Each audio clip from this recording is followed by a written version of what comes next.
Thanator. Featuring prominently in Avatar, the Thanator is not just the most feared creature on Pandora, it's nature's version of a perfect predator. Known to scientists as a hypercarnivore and to the Na'vi as the Palulukan or dry mouth bringer of fear, this six-legged nightmare rules the rainforest floor. It stands taller than a human, stretches over 5 meters long and weighs several tons. Its sleek black skin blends perfectly into the dense jungle, while rows of bioluminescent markings shimmer in the dark, warning anyone brave or foolish enough to look directly at it. Its mouth is a weapon of pure destruction. Dozens of serrated teeth can rip through flesh and bone in seconds. 10 sensory quills fan out from the back of its head, able to detect heat, sound, and the slightest movement in the air. With 4 piercing eyes and a crushing bite force, the Thanator doesn't hunt. It dominates. Jake was right to run as fast as he could from it. Even the Na'vi clans, who live in complete harmony with nature, fear the Thanator. They tell stories of it as a spirit of death. Neytiri herself warned Jake Sully to stay away, knowing that even the most skilled warriors keep their distance. During the events of Avatar, the Thanator was an omen. It chased Jake through the jungle, turning his first journey into a brutal survival lesson. Yet in the climax of the battle for Pandora, it was a Thanator that Neytiri rode into war, a shocking moment which felt like 𝐿 herself sent the deadliest predator to fight alongside the Na'vi. Hammerhead Titanothere. In the dense forests and glades of Pandora roams one of the most intimidating herbivores ever seen, the Hammerhead Titanothere. Known to the Na'vi as 𝐿𝐷, this 6-legged giant is a living wall of muscle and armor. Standing over 6 meters tall at the shoulder and weighing in excess of 5 tons, the Titanothere is easily recognized by its massive hammer-shaped head crest. This wide, reinforced plate is used to shove through and clear vegetation, intimidate rivals, and defend against predators. Brightly colored flaps on either side of its head flash vivid warning colors when the beast feels threatened. Despite its herbivorous nature, the hammerhead is famously aggressive. If startled or challenged, it will lower its enormous head and charge with devastating force, capable of flattening trees, human vehicles, and any creature foolish enough to block its path. For the Na'vi, the Titanothere is a symbol of raw strength and the forest's untamable spirit. They hunt it only in times of great need, honoring its sacrifice with songs and ceremonies. During the final battle in Avatar, Jake Sully prays to 𝐿 for help, and the Hammerheads respond alongside other creatures, saving the day for the Na'vi and reinforcing their cultural importance to the Omaticaya Na'vi as a force of 𝐿's will. Sturmbeest. Next up is the Sturmbeest, seen during Jake Sully's initiation hunt. The Sturmbeest, called Talyoang by the Na'vi, is a symbol of raw power. Standing over 4 meters tall with a muscular 6-legged frame and a prominent forward-curving horn, it resembles a bison built for battle. Sturmbeasts move in large herds, stampeding as a defense against predators and threats, capable of crushing vehicles and knocking down trees. In the battle for the Tree of Souls, they answered 𝐿's call and turned their fearsome power against the RDA's AMP suits. For the Na'vi, the Talyoang is hunted rarely and with reverence, providing essential resources like meat and hide. Their thundering charge has made these Stormbeasts infamous among RDA researchers. The Sturmbeest appears for a little longer in the extended cut of the first film and in the 2009 video game. And don't forget to like and subscribe as we cover every corner of Pandora in the lead-up to Fire and Ash. Hexapede. Among the towering trees and glowing plants of Pandora, few creatures are as graceful and peaceful as the Hexapede. Called 𝐿𝐷 by the Na'vi, this 6-legged herbivore is a common sight in the forest's clearings and riverbanks. Standing just over 2 meters tall, the Hexapede has a lean, deer-like body with smooth blue skin marked by striking yellow stripes. Its most distinct feature is the delicate fan-shaped crest on its head, which it can flare open when alarmed to appear larger and more threatening. Hexapedes live in small herds, grazing on leaves, grass, and fruits.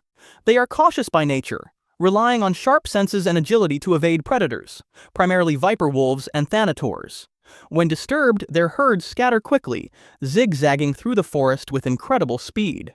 For the Na'vi, the 𝐿𝐷 holds special importance. It is often the first animal a young hunter must track and take down during their rite of passage. Not because it's dangerous, but because it teaches patience, respect, and the responsibility of taking life only when necessary. Neytiri's first hunting lesson to Jake Sully was with the Hexapede, showing him how the Na'vi honor every life they take. She taught him the ritual of thanking 𝐿 after taking its life. This is part of his rite of passage and symbolizes learning Na'vi ways. Direhorse. On the open plains and through the thick jungles of Pandora moves one of the most iconic creatures of the Na'vi, the Direhorse. Known as Pali, this six-legged herbivore serves as their most reliable land mount.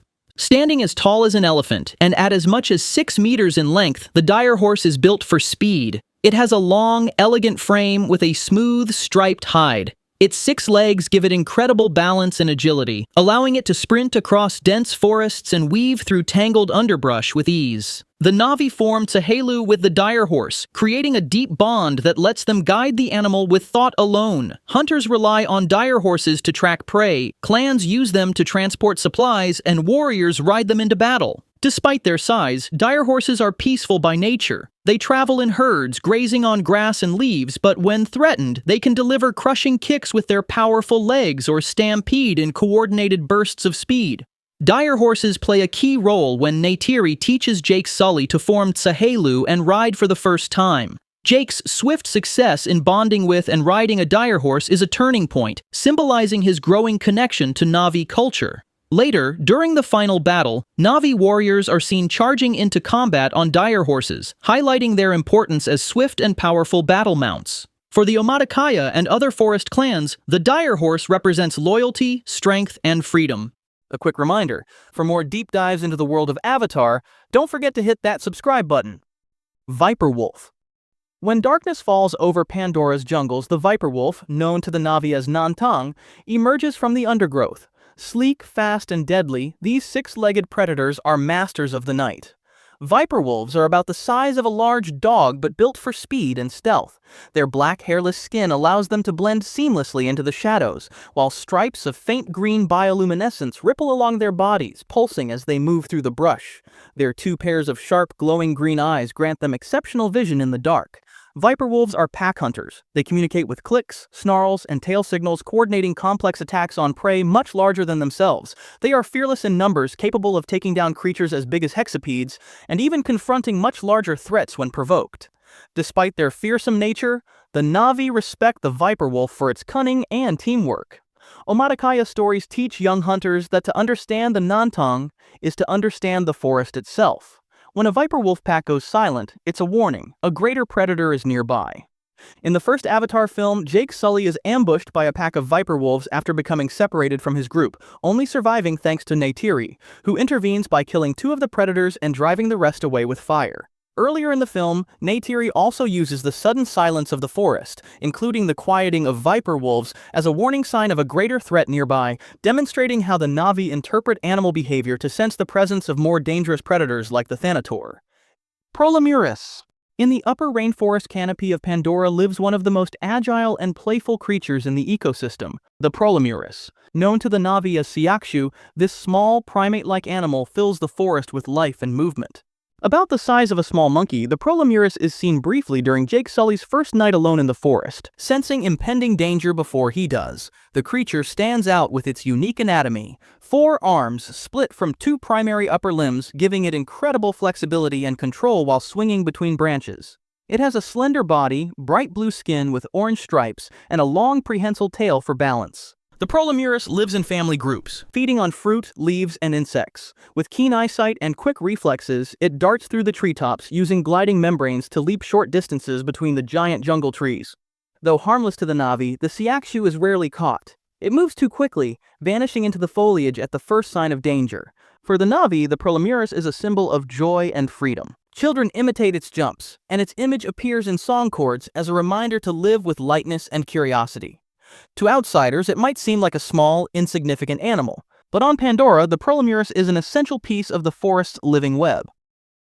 Forest Banshee. In the dense rainforests of Pandora flies the forest banshee, or 𝐿, a smaller, more agile cousin of the mountain 𝐿. Adapted for life beneath the jungle canopy, it has muted colors for camouflage and narrower wings for maneuvering through thick foliage. The 𝐿 hunts birds, rodents, and insects, nesting high in the trees. Unlike their mountain relatives, they are not ridden by the Na'vi, but are respected as wild spirits of the forest. Their piercing calls are seen by the Na'vi as natural warnings of predators or disturbances, serving as part of 𝐕𝐝𝐲𝐵 balance in the lowland jungles. The forest banshee is briefly mentioned in an activist survival guide and seen in Avatar, the game, but has not appeared in the main films, making it part of Pandora's expanded lore. Stingbat. As the twin moons rise and the rainforest slips into darkness, a new predator emerges overhead, the Stingbat, called Reedy by the Na'vi. Small, fast, and always hunting, these flying creatures rule the twilight hours. The Stingbat makes only the briefest appearance in the first film, fluttering in the background during Jake's early jungle scenes. They also feature in a deleted scene, where one meets a nasty demise at the hands of one of Quaritch's men. They also appear in the survival guide and the 2009 video game. With a wingspan roughly the size of a house cat and 2 pairs of wings, Stingbats are built for quick darting movements. Their leathery skin is dark with faint bioluminescent streaks along their sides. Most distinctive of all is their long barbed tail tipped with a venomous stinger. Stingbats are pack hunters. At dusk they swarm out of hidden roosts in the trees, using high-pitched clicks to communicate and echolocate. Stingbats are a nuisance but also a warning. Their appearance signals it's time to stay close to the village and avoid wandering alone. For the predators of Pandora, the Stingbat is an easy snack for the larger 𝐿 and Thanator. Fan lizard. Among the glowing roots and streams of Pandora's rainforest, one small creature never fails to catch the eye, the fan lizard, known to the Na'vi as 𝐿. At first glance, it appears as a simple, palm-sized lizard with smooth skin and subtle stripes, but when startled, it performs one of the most dazzling displays in the forest. The fan lizard unfurls a brilliant circular membrane from its back, glowing with vibrant bioluminescent colors, and spins rapidly like a living frisbee, launching itself into the air to escape predators. This defensive flight is brief but spectacular. In the dense forest, it helps the fan lizard avoid becoming prey to larger animals like viperwolves and stingbats. It feeds on insects and nectar, clinging to tree trunks and basking near bioluminescent plants. The beauty of the fan lizard is hard to miss, as Jake noticed in the first film when he taps one and it flies off spinning. Woodsprite.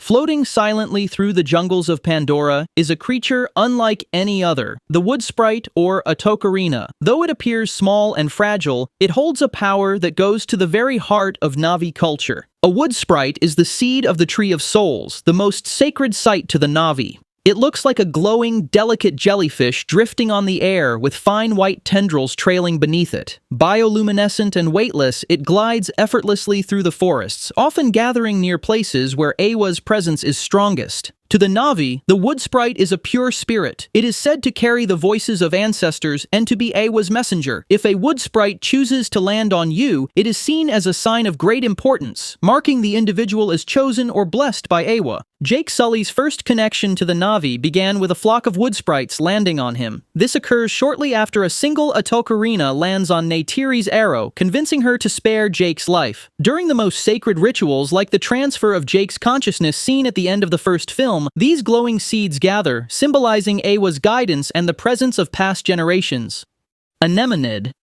Anemonids resemble large tropical flower stalks with flexible petal-like appendages that react to nearby movement. Their colors range from soft coral tones to bright violet and blue, with bioluminescent streaks that glow faintly at dusk. Despite appearing rooted, these organisms are highly reactive, bending, curling, or recoiling when disturbed. Jake Sully discovers this during his first night alone in the forest in Avatar. As he moves through the undergrowth, the organisms recoil into their stalks with a sharp, fluid motion as Jake brushes past them.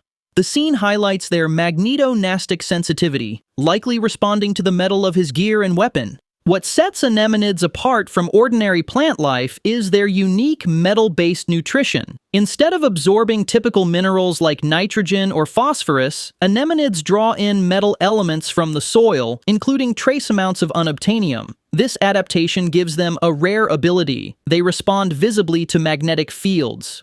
To the Na'vi, anemonids are sensitive forest sentinels. While not dangerous, they are treated with caution and respect. Their subtle movements help hunters detect the presence of nearby RDA soldiers, who often trigger their magnetic responses unknowingly. And don't forget to like and subscribe for more deep dives into the world of Avatar. Arachnoid. Beneath the gnarled roots and bioluminescent undergrowth of Pandora's rainforests lurks one of its most infamous predators, the arachnoid, or 𝐿. About the size of a dinner plate, this six-legged scorpion-like creature blends into the jungle shadows, its armored shell glinting under the glow of 𝐻𝐻𝐻𝐻's living world. With razor-sharp pincers and a curved, venomous tail, the Arachnoid strikes with lightning speed, ambushing prey from beneath fallen logs and rocky crevices.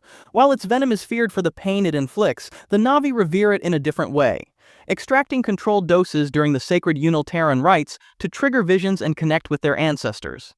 The Arachnoid is briefly referenced when Grace Augustine warns Jake Sully about a stinger during his first jungle walk. Teylu. The Teylu lives in the soil of the forests, a small but essential creature in the Na'vi way of life.